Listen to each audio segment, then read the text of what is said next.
हाँ भाई, क्या हाल चाल है? उम्मीद करते हैं आप लोग काफ़ी बेहतर होंगे और आपकी पढ़ाई भी काफ़ी अच्छी चल रही होगी।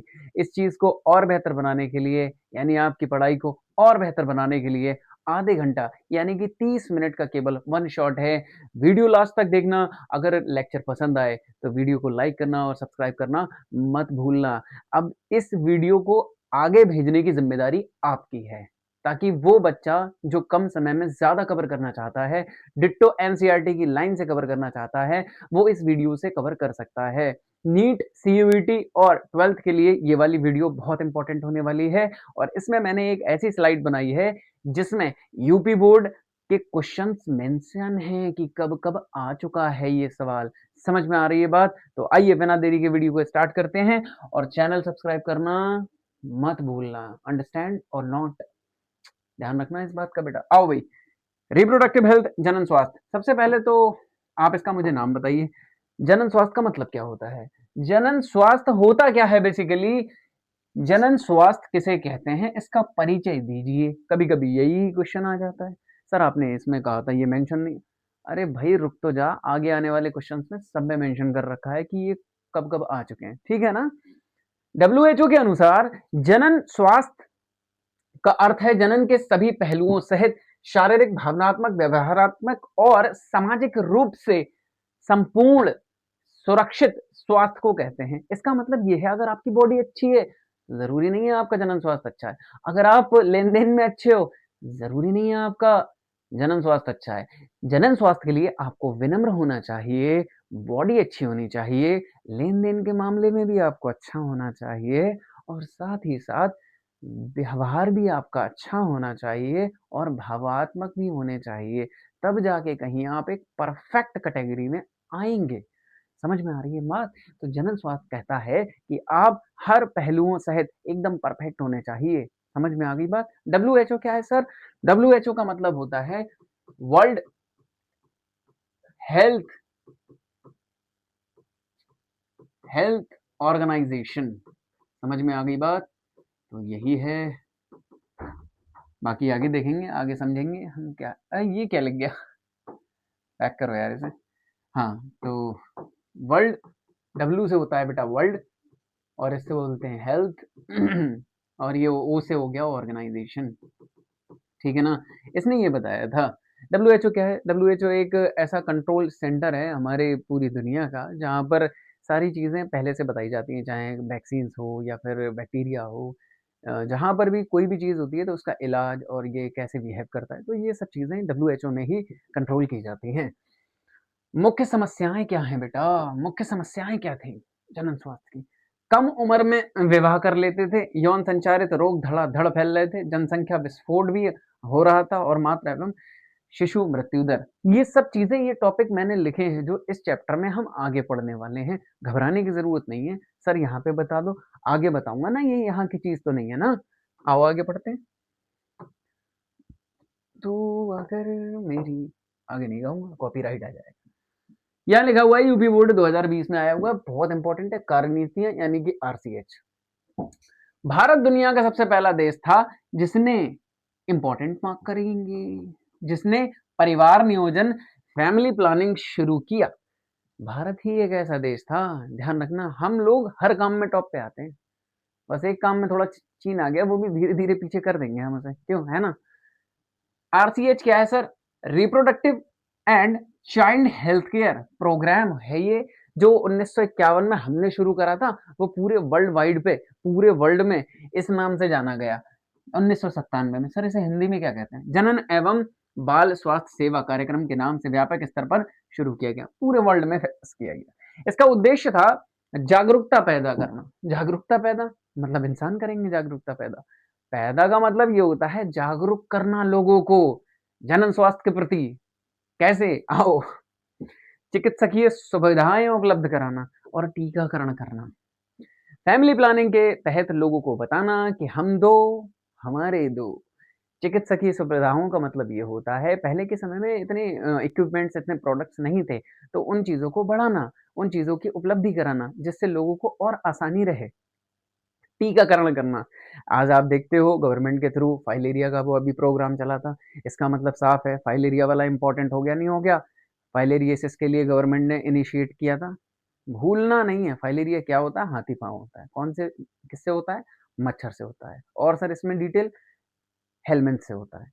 आगे बताऊंगा, जुड़े रहो बस। तुम उद्देश्य याद कर लिया हो तो आगे बढ़ते हैं। जनसंख्या विस्फोट सुपर मोस्ट इंपॉर्टेंट हेडिंग है ये पेपर में। अगर नहीं आई तो चैनल का नाम चेंज कर दूंगा। समझ में आ रही है बात? नहीं आ रही है तो नोट कर लो इसको, इसका स्क्रीनशॉट लेके रख लेना, क्योंकि तुम्हारे बस की ना है कि तुम मेरे नोट्स बनाओ। मुझे तुम पे पूरा भरोसा है। आओ आगे। पॉपुलेशन एक्सप्लोजन कहते हैं आंकड़े। आजादी के समय हमारी जनसंख्या 1947 में भारत की जनसंख्या कितनी थी? लगभग 35 करोड़ थी, जो 2000 में 100 करोड़ यानी कि 1 अरब पार करी। देख रहे हो, हमने इतना विकास करा है, इतना धड़ाधड़ विकास किया है। विकास हमने केवल बच्चा पैदा करने में ही किया है, और आज भी हम सेकंड पोजीशन पे हैं। लेकिन चीन पता नहीं क्या कर रहा है। इसका कारण बताइए। मृत्यु दर में तीव्र गिरावट। अरे भैया, जब हमने फैमिली प्लानिंग कर दी, जब हमने एक प्रोग्राम स्टार्ट कर दिया जिसमें हमने लोगों को चिकित्सकीय सुविधाएं देना शुरू कर दिया, तो ये तो जाहिर सी बात है ना, कम हो जाएगी ना, हम लोगों को बचाने लगे। मात्र मृत्यु दर में कमी।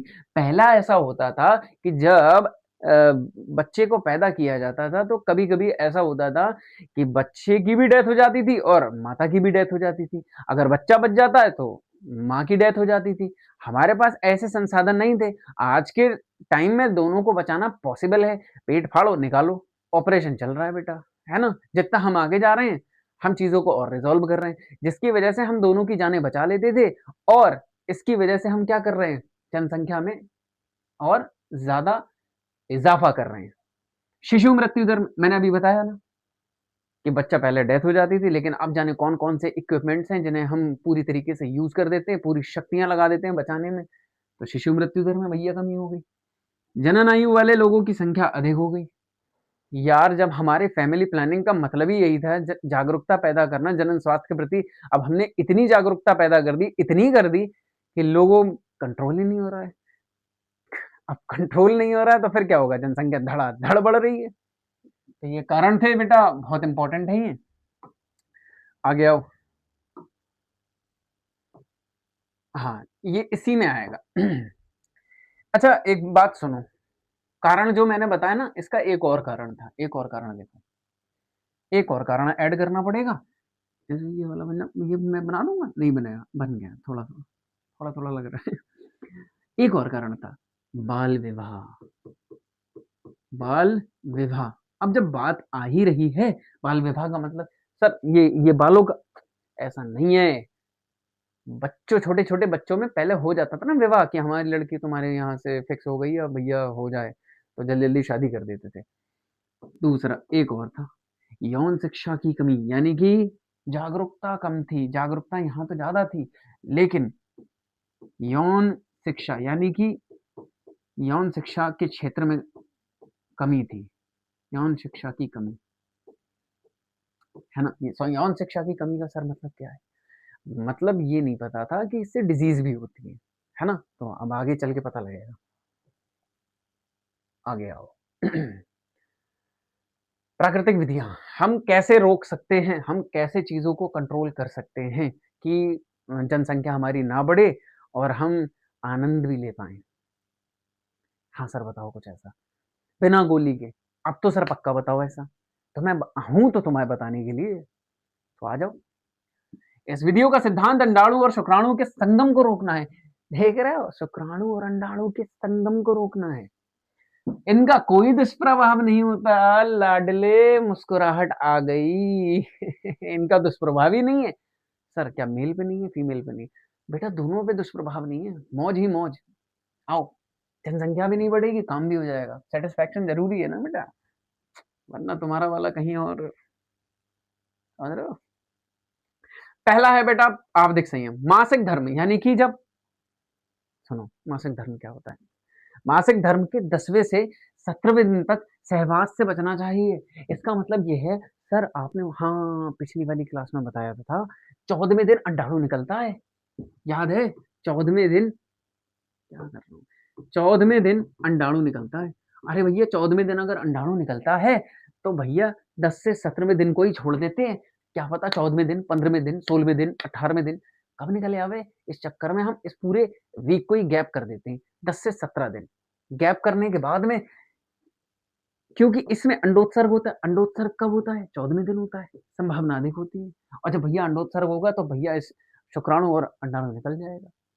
और अच्छा सर, इससे पहले उसके बाद? हाँ बिल्कुल करो, 10 से पहले और 17 के बाद जितना चाहें उतना करोगे, विदाउट सर, विदाउट कॉन्डम के, हाँ विदाउट निरोध के, विदाउट कॉन्डम के, विदाउट प्रोटेक्शन के, कुछ भी करो, कोई दिक्कत वाली बात नहीं है, प्रेगनेंसी नहीं होगी। सर अगर शुक्राणु उसी में रह जाए तो? तब भी कोई दिक्कत वाली बात नहीं है, क्योंकि अंडाणु तो अपने क्षेत्र से बाहर आ चुका होगा। मैंने आपको बताया है, शुक्राणु अंडाणुओं का मिलन होता है तुम्बिका में, एम्पुला में। तो जब एम्पुला में मिलन होता है तो फिर जब वो अंडाणु आ जाएगा, फिर तुम्हारा शुक्राणु मिलेगा ही नहीं उससे, इसलिए ये पॉसिबल ही नहीं है। आओ आगे, एक बता दिया मेथड, दूसरा सुनो। बाह्य स्खलन क्या होता है? पुरुष साथी वीर्य सेचन से ठीक पहले अपना लिंग बाहर निकाल लेता है। मतलब ये है कि जैसे ही आपका स्पर्म, यानी कि फीमेल और मेल, मेल का स्पर्म निकलने को हो, तो बस वो अपना लिंग बाहर निकाले और जमीन पर स्पर्म को गिरा दे। तो इससे ये होगा, स्पर्म भी फीमेल की बॉडी में नहीं जाएगा और प्रेगनेंसी का कोई चांस नहीं बनेगा। भैया जब स्पर्म जाएगा तभी तो प्रेगनेंसी होगी, तो जब स्पर्म जाएगा ही नहीं तो प्रेगनेंसी का कोई चांस ही नहीं है। आओ आगे, स्तनपान अनात्र, ये क्या होता है? प्रसव के बाद 6 महीने तक जब माँ भरपूर स्तनपान कराती है तो अंडोत्सर्ग नहीं होता। ऐसा माना जाता है कि जब कोई फीमेल है, फीमेल ने किसी डिलीवरी की, डिलीवरी करने के बाद में जब बच्चा दूध पीता है, जब तक बच्चा, लगभग ये विधि मानी जाती है 6 महीने तक बहुत इफेक्टिव मानी जाती है। जब तक माँ अपने बच्चे को दूध पिलाती है तब तक ऐसा माना जाता है कि अंडोत्सर्ग नहीं होता है। ठीक, जब अंडाणु ही नहीं निकलेगा, जब यहाँ से अंडाणु ही नहीं निकलेगा, अंडाणु ही नहीं निकलेगा तो शुक्राणु पहुंच के घंटा करेगा, चाहे इसमें स्पर्म भूल भी जाओ तब भी कोई दिक्कत नहीं है। ये सारी प्राकृतिक विधियां हैं, ये इंपॉर्टेंट है, इसीलिए मैंने आपको बताया था। जनसंख्या विस्फोट को रोकने का कारण ये भी आप अपना सकते हो। समझ में आ रही है बात? अब एक और बात याद रखना, ये विधियां जो हैं ये सेफ नहीं है भाई। 1% मैं देख, मैं तुझसे बोल रहा हूँ 99% सेफ है ये, और 1% कैसी अनसेफ है। तो अब तू डिसाइड कर ले भाई, अगर 1% भी चांस फेल हुआ तो तू तो खत्म, पापा बन जाएगा बेटा। तो हल्के में लेने की जरूरत नहीं है इनको, समझ ले बेटा। बैरियर मेथड क्या होता है? रोध। देख मैंने इतना बड़ा सा लगाया, देख मेरा काम है अवेयरनेस फैलाना, अवेयरनेस। मैंने कॉन्डम डायरेक्टली स्ट्रक्चर बनाया है जिससे कि लोगों को समझ आ सके। मैं चाहता चीजें छुपा सकता था लेकिन नहीं छुपानी है, लोगों को पता लगना चाहिए इसका महत्व क्या होता है। आओ, रोध विधि, सिद्धांत इसका ये होता है, अंडाणु और शुक्राणु को भौतिक रूप से मिलने से रोकना। अरे भैया इतनी कम्प्लेक्स लैंग्वेज काहे लिखते हो? वारसी सर की लैंग्वेज में बताओ ना। हाँ तो भैया मैं बताऊंगा ना, रुक तो सही। रोध विधि लिखा हुआ है, शुक्राणु और अंडाणु, शुक्राणु और अंडाणु के मिलन को रोकने की विधि को हम क्या कहते हैं? रोध विधि कहते हैं। मतलब यही है ना कि बैरियर लगा दो, एक बैरियर लगा दो दोनों के बीच में। अब भैया बैरियर तो ये हो जाता है, बस हो गया काम। आओ, पुरुषों के लिए जैसे निरोध यानी कि कॉन्डम लिखा हुआ है, महिलाओं के लिए भी उपलब्ध होता है कॉन्डम। सर महिलाओं वाला कौन सा होता है? भाई देख, यूज तो मुझे भी ना पता है, लेकिन बस जो पता है वो इसी के बारे में पता है, यही जान ले। एनसीईआरटी में मेंशन नहीं किया गया है महिलाओं के लिए, तुझे जानने की कोई जरूरत नहीं है, समझ ले बात को।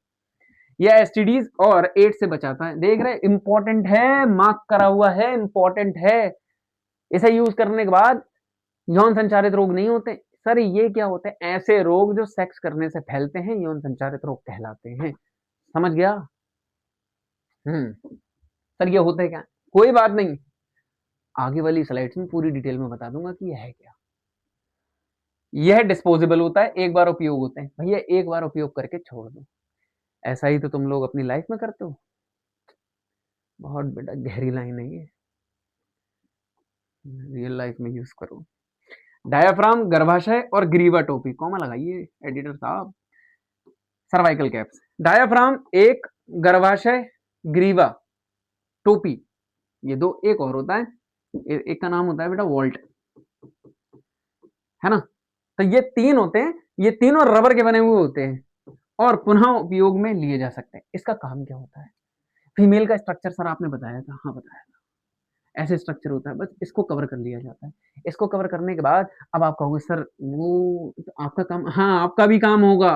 यहाँ पर वेजाइना होती है ना, वेजाइना की लंबाई होती है 5 से 7 सेंटीमीटर, तो वहां तक काम आपका आराम से हो सकता है। ठीक है, सेटिस्फेक्शन आपको मिल सकता है। अगर स्पर्म रह भी जाएगा तो इससे बाहर नहीं जाएगा। लगाते कैसे? बस कंट्रोल, इससे ज्यादा सवाल नहीं पूछने। भावनाओं में बह जाते हैं। और अगर इसकी एफिशिएंसी बढ़ानी होती है तो हम स्पर्मिसाइडल स्पर्मिसाइडल क्रीम से काम चलाते हैं और बढ़ा देते हैं, जो इस शुक्राणुओं को खाने का काम करती है। आगे आ जाओ। इसके बाद भैया तुम्हारी बारी है। इस पे बहुत सुपर मोस्ट इंपॉर्टेंट भैया, इस पे क्या करो, स्टार लगा दो, इंपॉर्टेंट लिख दो, पूरे कॉपी से भर दो। मतलब स्लाइड जब भी स्क्रीनशॉट लो तो उसमें स्टार लगे हुए दिखने चाहिए। आओ भैया आगे। आईयूडी क्या होती है भारत में? भैया भारत में देख रहे हैं, भारत का डंका हर जगह बजता है, हर फील्ड में बजता है। बस अभी पॉपुलेशन में नहीं बज पा रहा, वो भी जल्दी बच जाएगा, क्योंकि हम किसी में पीछे रहने वाले हैं नहीं। पीछे रहने वाले तो है ही नहीं हम, ना तुम रहो ना हम। भारत में व्यापक रूप से स्वीकृत विधि है, डॉक्टर द्वारा गर्भाशय में लगाई जाती है। अरे यार साफ साफ लिखा हुआ, अंतः गर्भाशय युक्तियां किसे कहते हैं, आईयूडी किसे कहते हैं, इंट्रायूटेराइन डिवाइसेस। अरे यार तुम लो, इंट्रा यूटेराइन डिवाइसेस। अब ठीक है, अब सही है। इंट्रा यूटेराइन डिवाइसेस का मतलब ये होता है, सर आपने लिखा सही नहीं है। अरे यार बस बहुत हुआ, बोल तो रहा हूं, सुन तो रहे हो तुम। Intra uterine devices, intra uterine devices अंतः गर्भाशय युक्तियां, ऐसी युक्तियां जो गर्भाशय में निरूपित की जाती हैं या लगाई जाती हैं, जिनके द्वारा गर्भाशय गर्भ धारण करने से बचा जा सकता है, उन्हें आईयूडीज कहते हैं। ये भारत में भैया, भारत में हम लोग हर जगह आगे रहते हैं। और आया भाई, इंपॉर्टेंट है ये, 2018 2020 2022 और लिख के ले लो 2026। लिख के ले लो, मतलब लिख के ले लो, वारसी सर ने कह दिया, इसका मतलब आ गया ये पेपर में। आओ आगे। प्रकार कैसे होते हैं? एक होती है औषधि रहित लिपीज लूप होती है, शुक्राणुओं की भक्षकाणु प्रक्रिया बढ़ाते हैं, फैगोसाइटोसिस। इसका मतलब ये होता है शुक्राणु की भक्षकाणु प्रक्रिया। सर ये कुछ समझ में नहीं आया, ये बताए क्या काम करता है? सुन ध्यान से सुनना। ये लगाया जाता है गर्भाशय में, ये यहाँ पे, ये लिपीज लूप। अब याद कैसे रखोगे? लिप्स के आकार का लिपीज लूप, खत्म कहानी। लिप्स के आकार का लिपीज लूप, ये नीट में क्वेश्चन आ चुका है। और नहीं, अगर मुझ पर यकीन ना हो तो नीट 2024 या 25 का पेपर उठा के देख लेना, अगर ना मिले तो मेरा नाम बदल देना। निम्नलिखित में से औषधि रहित आईयूडी कौन सी है? ये बहुत बढ़िया क्वेश्चन था और ये डायरेक्टली पूछा गया था। शुक्राणुओं की भक्षक काणु प्रक्रिया को बढ़ाते हैं, मतलब शुक्राणुओं को खाने का काम कर देते हैं। ये जो होते हैं लिपस्टिक, मतलब एक तरीके से प्लास्टिक की बनी हुई होती है, प्लास्टिक की बनी हुई होती है, और ये यहाँ पर लगा दी जाती है। सर ये बीच में क्या लगी? भाई तुझे उससे क्या मतलब है? पहले मैं जो बता रहा हूँ वो सुन। ये यहाँ पर लगा दी जाती है, यहाँ पर लगाने के बाद में ये हॉस्टाइल हो जाती है। हॉस्टाइल का मतलब होता है ये अपने अंदर से एक लिक्विड निकालने लगती है, जो शुक्राणुओं को खाने का काम करती है, जो शुक्राणुओं को खाने का काम करती है, शुक्राणुओं की मुंडी खा जाती है। समझ में आ गई बात? ये है भक्षकाणु क्रिया। भक्षक का मतलब होता है किसी भी चीज को निरस्त करना। आ गया हो। तांबा मोचक क्या करते हैं? भैया तांबा मोचक भी बड़ा गजब होते हैं। ये यार एडिटर ने क्या कर दिया, कोई बात नहीं, मैं लिखूंगा तुम्हारे लिए, तुम्हारा साथी मैं हूँ। CU7 और M375 अब दिख रहा है ना, और यहाँ CU लिखो, और तांबा मोचक दिख रहा होगा उम्मीद है। Copper, copper releasing IUD. यार मेरी मेहनत बढ़ा देते हैं एडिटर। तांबा मोचक, तांबा मोचक आईयूडी क्या होते हैं सर?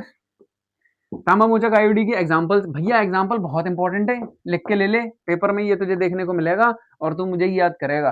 कॉपर टी, कॉपर 7 और मल्टीलोड 375 और कॉपर आयन शुक्राणुओं की गतिशीलता को कम कर देते हैं। कहने का मतलब ये होता है, कहने का मतलब समझ ध्यान से, जैसे ही शुक्राणु इसके पास आता है, ये पता है क्या करता है, ये अपने अंदर से कॉपर आयन निकालती है। कॉपर आयन जैसी निकालती है, ये करता है ये ले, पूछ खा गया। फिर ये आगे जाता है, फिर कहता है ये ले, पूछ खा गया। तो पूंछ जब खा जाएगा तो ये आगे कैसे बढ़ पाएगा, मतलब अपाहिज कर देती है, समझा? अपनी बोले तो देसी लैंग्वेज में ये अपाहिज कर देती है। आगे आओ, दूसरी टॉपिक बताता हूं।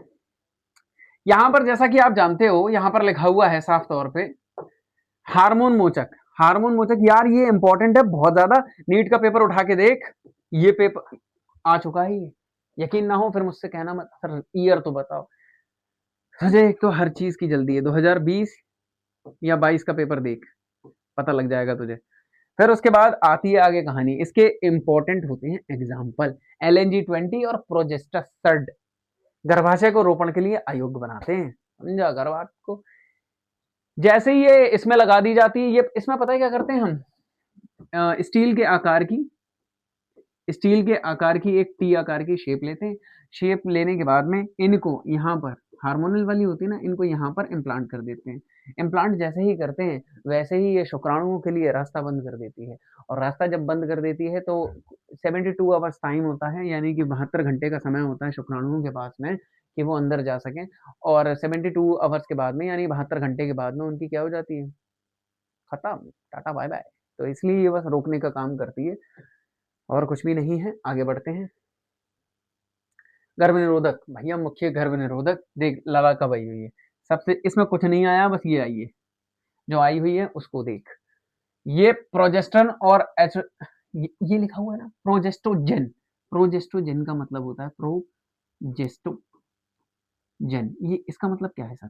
अरे प्रोजेस्टेरोन प्लस एस्ट्रोजन के कॉम्बिनेशन को प्रोजेस्टोजन कहते हैं। हर बात की उत्सुकता अच्छी नहीं होती, का संयोजन होती है। इसमें जब भी ये खिलाया जाता है तब इसमें इन दोनों की समायोजित करके ये दिया जाता है। खा लो, मजा आया। एक और होती है अनवांटेड 72, ये खिलाई जाती है 72 घंटे में। सेक्स करने के बाद 72 घंटे में खिलाई जाती है। 72 घंटे में खिलाने के बाद में फीमेल को दिक्कत होती है। फीमेल को दिक्कत ये होती है ब्लीडिंग ज़्यादा होने लगती है, जिसकी वजह से और बहुत सारी प्रॉब्लम्स फेस करनी पड़ती हैं। जिन्होंने खाई हो उनको पता होगा। फिलहाल बॉयज़ को कोई दिक्कत नहीं होती, बॉयज़ केवल क्या करें, पापा बनते हैं। इधर देखो, कार्य अंडोत्सर्ग और रोपण को रोकती है। अंडोत्सर्ग और रोपण को रोकती है, इसका मतलब क्या है?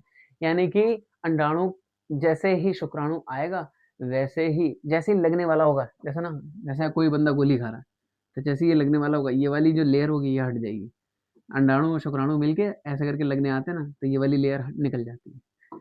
निकल जाएगी तो बता देता हूँ, ये निकल जाएगी, और जब निकल जाएगी तो फिर इम्प्लांटेशन ही कहाँ होगी? तो जब इम्प्लांटेशन नहीं होगी, अंतरोपण ही नहीं होगा, तो फिर बच्चा ही नहीं होगा। समझ में आ गई बात? आ गया हो। सहेली बेटा बहुत इंपॉर्टेंट है। यह एक गैर, मतलब इसका कोई साइड इफेक्ट नहीं होता, इसमें एस्ट्रोजन और प्रोजेस्टेरोन नहीं पाए जाते हैं। सप्ताह में एक बार खाई जाती, जबकि ये वाली जो गोलियां होती है ना 21 दिन तक लगातार खाई जाती हैं। अगर जो नॉर्मल गोली है वो 21 दिन तक लगातार खाई जाती है, और 21 दिन के बाद में अगर एक भी दिन छूट जाती है, फिर वो 21 दिन लगातार खाई जाती है। लेकिन इसमें ऐसा कुछ नहीं है, इसमें ये एक बार ली जाती है, वंस इन अ वीक पिल लिखा हुआ है। दुष्प्रभाव बहुत ना के बराबर होती है। उच्च निरोधक क्षमता, यानी कि प्रेगनेंसी होने नहीं देती है, और इसके दुष्प्रभाव बहुत कम होते हैं, यानी कि बॉडी पर साइड इफेक्ट देखने को कम मिलते हैं। CDR, अरे भैया इसको बनाया किसने? लखनऊ। और लखनऊ के बाद में आपसे पूछ लिया जाएगा यूपी, यूपी से हैं। यूपी वालों अटेंडेंस लगा दो, कौन कौन यूपी से है, आ जाओ। इसकी फुल फॉर्म लिखते हैं, central drug research institute. Institute, अब सुनो मेरी बात, ये तो तुम्हारा बोर्ड के लिए भी है, और ये नीट के लिए भी है, और सर और किसके लिए है? ये एसएससी के भी लिए भी है, ये आरआरबी के भी लिए भी है। मतलब ये जो पॉइंट मैंने लिखा है ये केवल बोर्ड तक सीमित नहीं है, ये सारी एग्जाम्स के लिए भी आपके लिए कवर हो जाते हैं। सोचो बेटा, एक लेक्चर फायदा कितना कितना मिलता है। बंध्याकरण क्या होता है? ये भैया टॉप लेवल का मेथड होता है, बोले तो टॉप लेवल का मेथड होता है। सर कोई ऐसा मेथड बताओ जिससे कतई कुछ हो ही ना, मजे भी पूरे आ जाएं और हम पे भी कोई साइड इफेक्ट ना हो। तो भैया वो मैं लेके आ चुका हूँ, एक ऐसा मेथड जो आपकी कली कली खुश, समझ रहे हो, कली कली खिल जाएगी। आओ, ये क्या है? शुक्रवाहक उच्छेदन, और ये है डिंब वाहिनी उच्छेदन। पुरुषों में शुक्रवाहक का छोटा सा भाग काट कर, देख रहे हो लाला, ये जो टेस्टिस दिख रहा है ना, ये वाला वृषण दिख रहा है, इसके ऊपर एक नलिका जाती है। ये नलिका जो होती है शुक्राणु को ले जाने का काम करती है।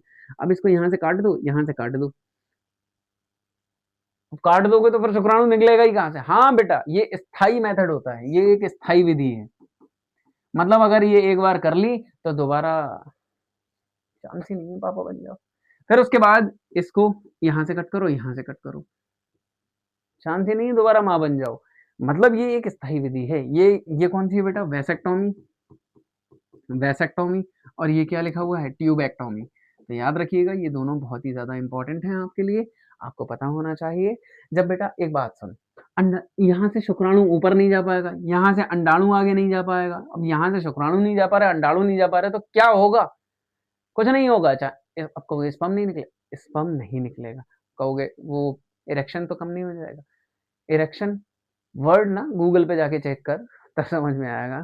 खुल्ला खुल्ला नहीं बोल सकता ना।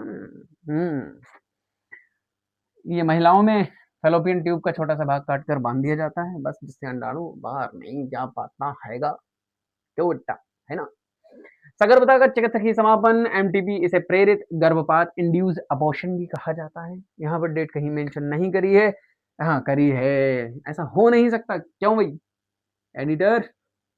हाँ, बात सही है। 1971 में इसे कानूनी स्वीकृति दी गई थी दुरुपयोग के साथ। मतलब कुछ लोग जबरदस्ती करवा लेते हैं, कहते हैं अरे हो जाएगा हो जाएगा, वो नहीं, वो बहुत गलत होता है। और ये भी एक प्रकार की हत्या होती है यार। जब तुम्हें किसी को पालना नहीं है तो बनाने की क्या जरूरत है? एक तुम भी तो हत्यारे ही हुए ना सर, आप हर वीडियो में हत्यारा बना देते हो। कहने का मतलब मेरा बस इतना है कि हर गलत काम ना किया जाए, ऐसा जो किसी के जीवन के विरुद्ध हो। तुम अपने दिल पे हाथ रख के बताओ, बात सही है ना? बात सही हो तो कहना। सुरक्षित अवधि कितनी मानी जाती है? गर्भावस्था की पहली तिमाही 12 सप्ताह तक एमटीपी सुरक्षित मानी जाती है। एमटीपी सर क्या होता है? अरे यार, medical termination, termination of pregnancy. अब तो सही है ना? दूसरी तिमाही 24 सप्ताह में हो सकती है, ये जोखिम भरी हो सकती है। अच्छा, 12 सप्ताह को कन्वर्ट करके बताओ, 3 मंथ होते नहीं होते हैं? 3 मंथ तक सेव मानी जाती है, मतलब 3 मंथ तक बच्चा गिरा सकते हो। ये अब देखो, 12 का डबल कितना होगा? 24। 3 का डबल कितना हो जाएगा? 6 मंथ, है ना? तो 6 मंथ में हो तो जाएगी। लेकिन मैंने आपको पिछली वाली वीडियो में बताया है, पार्ट 1 पार्ट 2 में, मानव जनन में, आप जैसा कि जाओगे वहां पर चेक करोगे तो वहां पर साफ तौर पर लिखा हुआ है कि क्या हो सकता है। तुम तो देखोगे नहीं, क्योंकि यहाँ पे चले आते हो नई वीडियो देखने के लिए। अरे ऐसा थोड़ी होता है, ऐसा नहीं होता है कहीं भी। तो इसलिए ध्यान रखो, पहले पीछे वाली वीडियो देखो, तभी तो मजा आएगा। 5 महीने में बच्चा ही पूरा बन के तैयार हो जाता है ना? तो इसलिए जोखिम भरी होती है। एमटीपी में संशोधन कब किया गया था? 2017 में। इसके तहत 24 सप्ताह तक गर्भपात कुछ विशेष परिस्थितियों में 2 पंजीकृत, ऐसा नहीं है कि क्वैक्स झोले छाप डॉक्टर से करवाओ, एक प्रैक्टिशनर एमबीबीएस होना चाहिए। समझ लो बात को, बाकी तुम्हारी इच्छा, करो तो भुगतो कर्म का फल। हाँ, 1 मिनट, कर्मा, कर्मा मजा आएगा, कर्मा। मजे लो फिर सजे लो, मजा लो फिर सजा लो। यौन संचारित रोग परिभाषा, वे रोग जो मैथन, अरे यार ये मजा नहीं आना, सेक्स लिखो डायरेक्ट। वे रोग जो सेक्स के द्वारा संचारित होते हैं उनको हम क्या कहते हैं? यौन संचारित रोग कहते हैं। यौन संचारित रोग को कैसे कन्वर्ट करेंगे? सेक्सुअल। तुम लोग यार मेरा खुद डाइवर्ट कर देते हैं। Sexual transmitted, transmitted disease, sexual transmitted disease. तो परिभाषा कुछ इस तरह से होगी, मैंने बता दिया। वे रोग जो गलत काम से टहलते हैं भैया, वही है। सुजाक, गोनोरिया, सिफिलिस, ये देख लो प्रमुख रोग इन्हीं में से आएगा। 1 नंबर का क्वेश्चन तो इसमें से कंफर्म ही आता है कि इनमें से कौन सा यौन संचारित रोग है। ये लाइलाज है जननिक हर्पिस, और ये क्लेमाइडिया था यानी क्लेमाइडियोसिस, यकृत यानी हेपेटाइटिस बी। देख रहे हो लाइलाज, कर्म का फल, लाइलाज। बचाओ, अनजान साथी से संबंध ना बनाए, कॉन्डम का प्रयोग हमेशा करें। जहां देखो ऐसी मत घुसो, प्रोटेक्शन लेके घुसो, हेलमेट लगा के घुसो। समझ में आ रही बात? लेकिन घुसने की भी क्या जरूरत है, तुम्हारे नसीब में ही नहीं है कुछ। अखंड सिंगल, आगे आओ। स्टॉप एड्स तभी लिखा था मैंने। वंध्यता क्या होती है? वंध्यता ये होती है 2 वर्ष तक मुक्त या असुरक्षित सहवास के बावजूद गर्भधारण ना कर पाना। मतलब 1 साल या 2 साल के उपरांत में या 1 साल या 2 साल के समय में आप पूरी प्रोसेस कर रहे हो, पूरा ट्राई तो अपना पूरा 100% दे रहे हो सेक्सुअल इंटरकोर्स में, लेकिन फिर भी प्रेगनेंसी नहीं हो पा रही है, तो कमी तो है ना? इसे कहते हैं इनफर्टिलिटी और ART वो अगले में। कारण क्या होता है? शारीरिक, जन्मजात रोग या औषधिक या प्रतिरक्षात्मक हो सकते हैं, कोई भी प्रॉब्लम हो सकती है, ज़रूरी नहीं है मेल और फीमेल में। कुछ लोग फीमेल को ज़्यादातर दोष देते हैं, लेकिन बेसिकली मेरा मानना है कि मेल में कमी हो सकती है, क्योंकि शुक्राणुओं की कमी हो सकती है। मैं ये नहीं कह रहा हूँ कि हमेशा मेल में, दोनों में कमी हो सकती है। ज़्यादातर चांसेस हैं मेल में, ठीक? ध्यान रखें। सहायक जनन प्रौद्योगिकी ART, ये जो लिखा हुआ है असिस्टेड रिप्रोडक्टिव टेक्नोलॉजीज, विशेष तकनीकों के द्वारा दंपतियों को संतान प्रदान करने की सहायता को हम क्या कहते हैं? ART कहते हैं। सर संतान कैसे प्राप्ति करवाएंगे ये? क्या कोई और आगे सहायता देगा? ना ना, गलत मतलब बहुत जल्दी निकालते हो। पात्र निषेचन, इन विट्रो फर्टिलाइजेशन बेटा most super super duper super duper hit. इसे सामान्यतः टेस्ट ट्यूब बेबी कहते हैं। टेस्ट ट्यूब बेबी से सबसे पहले किसको बनाया गया था? इनका नाम था एल ब्राउन, लुइस जे ब्राउन। तो बस तुम इतना याद रखो, एल ब्राउन को सबसे पहले बनाया गया था, बच्चा बनाया गया था। कैसे बनाया गया था? शरीर से बाहर प्रयोगशाला में अंडाणुओं और शुक्राणुओं का को मिलाया, फिर फर्टिलाइजेशन कराने के बाद फिर उसको किस में भेज दिया गया? जैसे यहाँ से ये यहाँ से निकाला और यहाँ पर निकाला, यहाँ पर दोनों को मिलाया, मिलाने के बाद इंजेक्शन के थ्रू, बड़ी वाली सुई के थ्रू यहाँ पर इम्प्लांट कर दिया। इसी प्रोसेस को हम क्या कहते हैं? IVF कहते हैं। युग्मनज बनने के बाद में उसे महिला के शरीर में स्थानांतरित कर दिया जाता है, जिस तकनीक को कहते हैं एम्ब्रायो ट्रांसफर। बस खत्म। कोई दिक्कत परेशानी नहीं ना? आगे आओ। इतनी जल्दी कोई पढ़ाएगा भी नहीं लिल्ला। मैंने तुम्हें आधे घंटे का समय दिया, देख लो। जिफ्ट और गिफ्ट में अंतर पूछा जाता है। कुछ बच्चे कंफ्यूज हो जाते हैं, जिफ्ट और गिफ्ट में सर अंतर क्या होता है? तो भैया अंतर ये लो, देख रहे हो सीधी लाइन खींचिए, तुम्हारी तरह है तुम जैसे हो वैसे ही। इसमें युग्मन जायगोट या 8, मैंने बताया था पिछले वाली क्लास में, 8 to 16 वाली स्टेज को मोरूला कहते हैं, तक के भ्रूण को स्थानांतरित कर दिया जाता है। कहाँ? महिला के गर्भाशय में। यह उन महिलाओं के लिए है जिनमें निषेचन बाहर कराया गया हो, निषेचन बाहर किया गया हो, लेकिन उसको बाद में ट्रांसफर कहाँ कर दिया जाता है? महिला के गर्भाशय में। नहीं सुनो, महिला की फेलोपियन ट्यूब में। जाहिर सी बात है, जब इसका नाम ही लिखा हुआ है फेलोपियन ट्यूब, तो फेलोपियन नलिका में ट्रांसफर किया जाता है। ठीक है। स्थानांतरण डिम्ब वाहिनी में, ये भी लिखा हुआ है, वो मैं थोड़ा सा भटक गया था, तुम भी भटकते हो। इसमें इसमें जो युग्मक होता है उसको ओवम गैमीट यानी कि ओवम को स्थानांतरित करते हैं। यह उन महिलाओं के लिए होता है, ये इंपॉर्टेंट है इसीलिए मैंने कलर कर दिया। यह उन महिलाओं के लिए होता है जो अंडाणु उत्पन्न नहीं कर सकती, लेकिन निषेचन के लिए वातावरण जरूर दे सकती है। मतलब आर्टिफिशियली तरीके से किसी का अंडाणु लेकर महिला के फेलोपियन ट्यूब में डाला जाता है, और फिर तो आपको पूरी प्रोसेस पता ही है, मुझे बताने की जरूरत नहीं। डिम्ब वाहिनी या अंड वाहिनी, बात एक ही है। आगे आओ। अन्य तकनीक क्या होती है भैया? IUT, 8 ब्लास्टोमियर, यानी अभी मैंने बताया ना 8 से 16 तक मोरूला। अब 16 से अगर ज्यादा हो जाए, 16 से अगर ज्यादा हो जाए तो उसको अगर ट्रांसफर किया जाएगा, तो यूटेराइन का मतलब होता है IUT, इंट्रा यूटेराइन ट्रांसफर। इसका मतलब यूट्रस में यानी गर्भाशय में, यानी कि इसका मतलब गर्भाशय में उसको डाल दिया जाता है। किसको? सर आप क्या कह रहे हो, कुछ समझ में ही ना आ रहा। अभी बनाया नहीं था यहाँ पर। अगर इसमें कोशिका का विभाजन कोशिकाओं में लगातार धड़ाधड़ हो जाए, मतलब समझ में ही ना आ रहा। 1 2 4 5 6 7 8, फिर उसके बाद 16, फिर उसके बाद 32, ऐसे करके अगर होता है ना विभाजन, तो 32 16 से ऊपर वाले जो होते हैं उनको अगर इसमें ट्रांसफर कर दिया जाए, किसमें? गर्भाशय में की अंतःपरत में, तो हम इस विधि को क्या बोलते हैं? IUT। आगे आओ। ICSI, प्रयोगशाला में एक शुक्राणु को सीधे अंडाणु के कोशिका द्रव्य में इंजेक्ट किया जाता है। तो तुमने देखा ना इंदिरा IVF वाला, है ना? इंदिरा IVF में क्या करते हैं, वो वाला वो ऐड आता है ऐसे करके, फिर ऐसे करके मार सुई से ऐसे करके भोंक दिया जाता है इसमें, तो ये अंडाणु अंदर चला जाता है, शुक्राणु अंदर चला जाता है, तो ये बनाता क्या है फिर?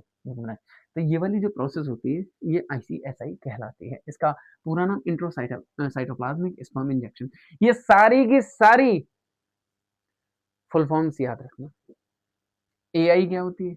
एआई सर ये चैट जीपीटी वाला, हद है, पढ़ क्या रहे हैं और दिमाग कहाँ है। आईयूआई और एआई, आईयूआई का मतलब क्या है sir? Intra uterine insemination, insemination. यदि पुरुष में शुक्राणु कम हो, देख रहे हो, तुम्हारे अंदर होने वाले समय की सबसे ज्यादा प्रॉब्लम एआई होगी। देख लो, वीर को कृत्रिम रूप में से स्त्री की योनि या गर्भाशय में प्रविष्ट कराया जाता है। ये तुम्हारी कॉमन प्रॉब्लम होने वाली है, देख लेना बेटा। मेरी बात नहीं मानोगे तो यही होगा, फिर बाद में ना कहना कुछ भी, पहले ही दे दूं वार्निंग, इससे ज्यादा पे कॉपीराइट आ जाएगा। आ जाओ, उल्बवेदन। एमनियोसेंटेसिस क्या होता है? परिभाषा, भ्रूण के चारों ओर एक स्थित द्रव उपस्थित होता है जिसे एमनियोटिक फ्लूइड कहते हैं। सर वो द्रव क्या करता है? इसमें मरता नहीं है बच्चा, पोषण प्रदान करता है। वो बच्चा सांस वगैरह थोड़ी ना लेता है, पोषण प्रदान करता है। प्रतिबंध, इस तकनीक का दुरुपयोग होने लगा था। इससे पता है क्या करते थे? देखो ध्यान से, यहाँ से एक इंजेक्शन से निकाला, इंजेक्शन से निकालने के बाद हम लैब में ये पता लगा लेते थे कि बच्चा कौन सा होने वाला है, लड़का होने वाला है या लड़की होने वाली है। तो जब हमें जो पता लग जाता था तो हम क्या करते थे, लड़की, पहले के समय में लड़की पता लग जाती थी तो हम क्या करते थे, उसको वहीं पर डेथ कर देते थे, है ना। तो इसलिए इसका यूज हो गया बंद। कहीं कहीं पे हॉस्पिटल में लिखा होता है उल्बेभेदन की तकनीक जिसने भी की 2 साल का जुर्माना है। सोच लो बेटा, भ्रूण के लिंग का परीक्षण के लिए किया जाता है अदा, लेकिन ऐसा नहीं है इससे सारे नुकसान है, इससे फायदा भी है। डाउन सिंड्रोम पता लगा सकते थे, डाउन सिंड्रोम या फिर कोई भी जन्मजात बीमारी पता लगा सकते थे हम इसका। लेकिन अब प्रॉब्लम ये है ना, जन्मजात बीमारी भी लिखते हैं। प्रॉब्लम ये है कि कुछ लोग होते हैं भैया, आप बात, उन्होंने, भारत ने, सरकार ने लिंग परीक्षण के लिए इसका उपयोग पर क्या लगा दिया, प्रतिबंध। बोले हट। महत्वपूर्ण full form, RCH, reproductive and child health care, world health organization, sexually transmitted disease, medical termination of pregnancy, intrauterine devices, assisted reproductive technologies, in vitro fertilization, zygote intrafallopian transfer, gamete intrafallopian transfer, intracytoplasmic insemination, यानी कि sperm injection, insemination या sperm injection।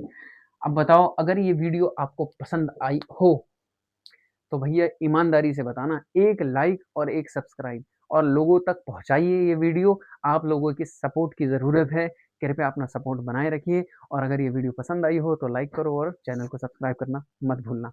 मिलते हैं अगली video में, और बताइए अगला टॉपिक कौन सी वीडियो पर चाहिए आपको। धन्यवाद।